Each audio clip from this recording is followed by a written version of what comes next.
இன்னிலிருந்து நீங்க 2 பேரும் பைல்வான் வாழ்க்கையை தான் வாழ போறீங்க.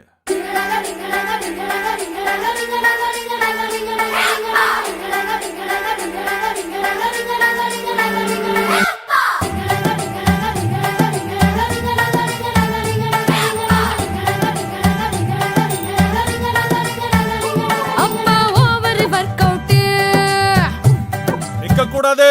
அப்பா ஓவர் வொர்க் அவுட், எங்க உடம்பு தாங்காது. அப்பா ஓவர் வொர்க் அவுட், எங்க உடம்பு தாங்காது. சின்ன பசங்க கருணை காட்டுங்க, குஸ்தி ஆகாது. சின்ன பசங்க கருணை காட்டுங்க, குஸ்தி ஆகாது. டிசிப்ளின் அளவா,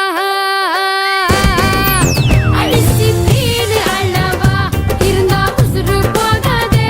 அப்பா ஓவர் வொர்க் அவுட். நீங்க என்ன சொன்னாலும் சரி, அப்படியே நாங்க கேக்குறோமா. போதும் இந்த பைல்வான் நகர போராட்டம். ஒரு வருஷத்துக்கு அம்மான்னு ஒருத்தி இருக்காங்கிறதே மறந்துருங்க. அட, அதுக்குள்ளேயே மறந்துட்டீங்களா? இன்னைக்கும் புளிப்பும் திங்க விடாம இம்சைய கொடுக்கறியே.